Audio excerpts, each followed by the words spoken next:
ఇంతకీ సాయిబాబా దేవుడేనా? సాయిబాబా దేవుడా కాదా అనే చర్చ మరోసారి తెలుగు రాష్ట్రాల్లో హాట్ టాపిక్ గా మారింది.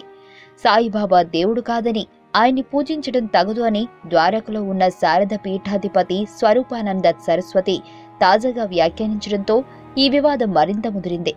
ఆంధ్రప్రదేశ్ పర్యటనలో ఉన్న స్వరూపానంద సరస్వతి ఒంగోలులో షిరిడీ సాయిని విమర్శించారు. ఇక తెలుగు రాష్ట్రాలలో సాయిబాబాకి ఉన్న క్రేజ్ ని సొమ్ము చేసుకోవడం కోసం చాలా మంది బాబాలు, స్వామీజీలు పుట్టుకొచ్చారు. వాళ్లలో ఇప్పుడు మంచి ఫామ్లో ఉంది రమణానంద. సాయిబాబాకి శక్తిపాతం అనే అదనపు ఆకర్షణ కలిపి ఈయన వేల కోట్ల ఆస్తులకి అధిపతి అయ్యాడని చెబుతుంటారు. సాయిబాబా పేరు వ్యాపార సామ్రాజ్యాన్ని నిర్మించుకుంటున్న వాళ్లకి బాబా దేవుడు కాదు అని చేసే ప్రచారం చాలా నష్టం చేస్తుంది. అందుకే వాళ్ళు చాలా గట్టిగా ప్రతిఘటిస్తున్నారు. ఇక అసంఖ్యంగా ఉన్న సాయి భక్తులకి ఈ వివాదం, ఈ రచ్చ చాలా బాధ కలిగిస్తున్నాయి. సాయిబాబా హిందువా, ముస్లిమా? ఆయన తల్లిదండ్రులెవరు? ఆయన భగవంతుడి అవతారమని ఏ శాస్త్రాల్లో ఉంది అని ఆయన వ్యతిరేకులు ప్రశ్నిస్తున్నారు. సాయిబాబా పుట్టుకతో హిందువో ముస్లిమో చెప్పడం కష్టం. ఆయన జీవించినంత కాలం షిరిడీలో హిందూ, ముస్లిం పండుగలు రెండూ జరిపించాడు. శ్రీరామనవమి జరిగింది, ఉరుసు జరిగింది. బాబాని మీరు హిందువా, ముస్లిమా అని అడిగితే సమాధానం చెప్పేవారి కాదు. బహుశా అప్పటి పరిస్థితుల్లో ఆయన హిందూ ముస్లింల ఐక్యత అవసరాన్ని గుర్తించి తాను ఎవరూ చెప్పకుండా అలాంటి ఐక్యత కోసం కృషి చేశాడని అనుకోవచ్చు.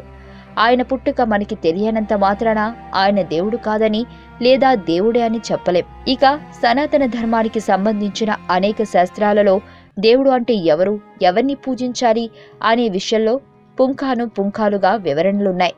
ఈ వివరణ ప్రకారం సాయిబాబా దేవుడు కాదని కొందరు వాదిస్తున్నారు. సనాతన ధర్మానికి సంబంధించిన శాస్త్రాలలో ఏముందో చాలా కొద్ది మందికే తెలుసు.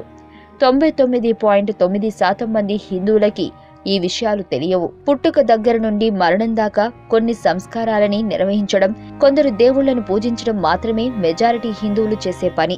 ఇంతకు మించి మతంతో, పీఠాలతో సాధారణ హిందువులకి సంబంధం లేదు. సాధారణ హిందువులకు దేవుడు అంటే ఒక భరోసా, ఒక నమ్మకం. తమకి ఏ కష్టాలు రాకుండా చూస్తాడని, చేసే వృత్తిలో అభివృద్ధి ఉంటుందని, డబ్బు వస్తుందని, పిల్లలకు చదువు వస్తుందని, ఉద్యోగం వస్తుందని, మంచి భార్య భర్త వస్తారని, సంతానం కలుగుతుందని, ఆరోగ్యం బాగుంటుందని, ఆపదలు రావని, పుణ్యం వస్తుందని దేవుడిని పూజిస్తారు. ఈ కోర్కెలు తీరడానికి ఏ పూజ చేయమంటే అది చేస్తారు. విష్ణు సహస్రనామ పారాయణం చేయమంటే చేస్తారు. తిరుమల వెళ్ళమంటే వెళ్ళొస్తారు. శివునికి అభిషేకాలు చేయమంటే చేస్తారు.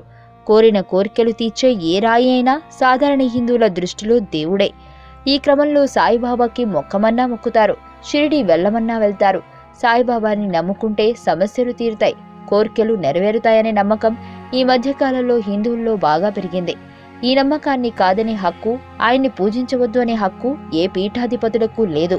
సాయిని పూజించడం వల్ల అరిష్టం జరుగుతుందంటే దాన్ని శాస్త్రీయంగా రుజువు చేసి చెప్పాలి తప్ప నా పుస్తకాల్లో లేదు కాబట్టి మీరు పూజ చేయవద్దు అంటే కుదరదు. సాయిబాబాని హిందూ దేవుడు కాదని ఈ పీఠాధిపతులు అందరూ తీర్మానించేస్తే సాయి భక్తులు హిందువులు కాకుండా పోతారా? పోరు కదా. కొన్ని సాయి మందిరాలలో జరుగుతున్న తప్పిదం ఏమిటంటే సాయిబాబా దైవమని చెప్పడంలో తప్పులేదు, కానీ సాయి మాత్రమే దైవమని చెప్పడం తప్పు. హిందూ మూల దేవుళ్ళు అయిన బ్రహ్మ, విష్ణు, మహేశ్వరులని, వారి అవతారాలని సాయిబాబా కన్నా తక్కువగా చూడటం తప్పు.